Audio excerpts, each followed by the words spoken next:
Tripura anganwadi workers and helpers संघ त्रिपुरा प्रदेश बिदुरकटा चमहुनी नि साक्थार मुंबाई बरनि जुदा जुदा सानमुंगति तिनि कायसा डेपुटेशन रैलायखा बरनि सानमुंखा 1972 बिसिनि सिमी लेबर एक्ट नरगै सुप्रीम कोर्ट दागि मुंबाई अंगनवाड़ी सेवक रंनो 5 लाख रां ताई हेल्पार रंनो 3 लाख के वाइसबाई ग्रेजुएटी रनानि आबनो मारनाय दिए बांग्रनानि बागै हास्ते हापांनि सेवक खानि रंनो रतैनो अंगनवाड़ी सेवक रंनो बो भाटा मारनाय ताई नुखुंगो बहायनो तुमुंनो केबो अंगनवाड़ी सेवक लांमा रक तखे बिनुखुंनि खरचा बरकनो सेवकनानि ताई जे मान थाइ तंगनि बाटा 2022 बिसिनि अंगनवाड़ी कर्मी रंनो बागै चंगजाक 600 नि सिमी ताई सुबासु खलायनि रंनो 700 टाका बांग्रनानि ताबुबो आबो सपंजाया आबो सपंनानि आकरक आबाके गोबां मा सानमुं सानै तिनि अंगनवाड़ी हेकाबा सामुंतां जानाय रकनि सानमुंति डेपुटेशन रैलायखा तंखा Tripura anganwadi workers and helpers संघनि जनरल सेक्रेटारि मीना देबनाथ रायजोदा आदरक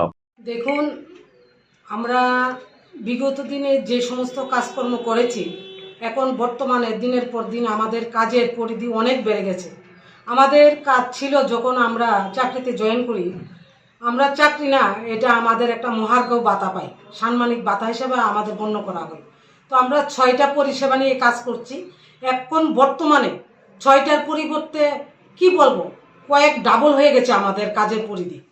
তো সেই সুবাদে আমরা যেহেতু সমাজকর্মী, সমাজের জন্য আমরা কাজ করে যাচ্ছি, কিন্তু আমাদের পরিশ্রমের সাথে সাথে আমাদের পারিশ্রমিকটা আমরা পাচ্ছি না।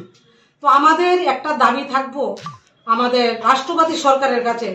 আমরা রাষ্ট্রবাদী সরকারের আসার পর থেকে দেখছি আমাদের মহিলাদের জন্য সরকার অনেক কিছু করে গেছেন। হ্যাঁ, তো সেই সুবাদে আমরা আশাবাদী আমাদের সরকার আমাদের জন্য কিছু না কিছু একটা করবে। তৎকালীন সময়ে দেখলাম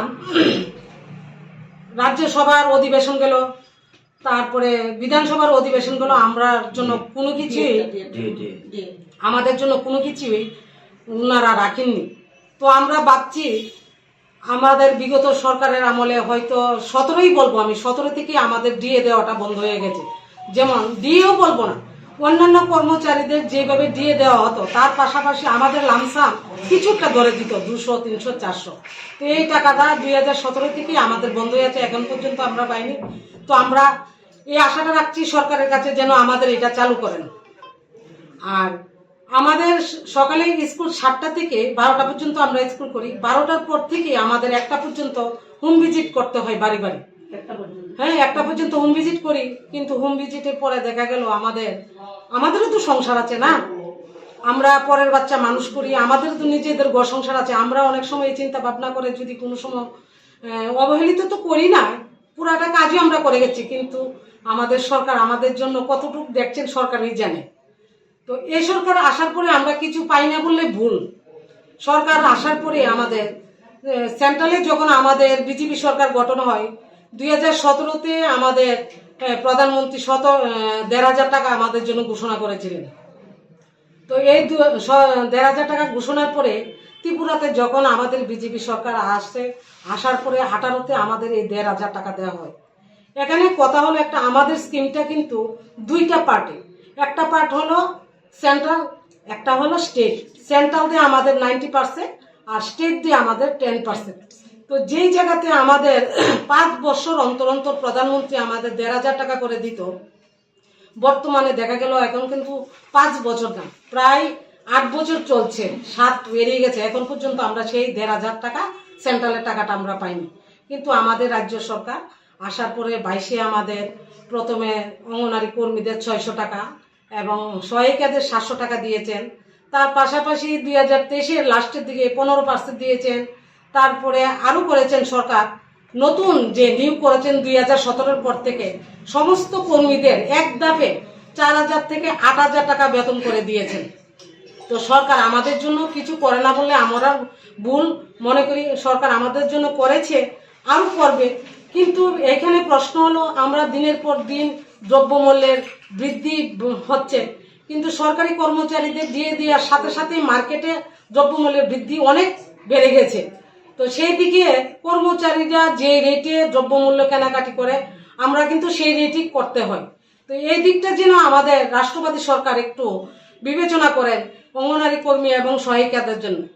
তার পাশাপাশি বলবো আমাদের রাজ্যের মতো সিকিম রাজ্যে কিন্তু ইদানিংয়ে অঙ্গনারী কর্মী এবং সহায়িকাদের আশা কর্মীদের রেগুলার করে দিয়েছেন। তো আমরা সেই দিকটা চিন্তা করে দেখলাম যদি পার্শ্ববর্তী রাজ্য রেগুলার করতে পারে তাহলে আমাদের ত্রিপুরা রাজ্যের রাজ্য সরকার কেন পারবে না?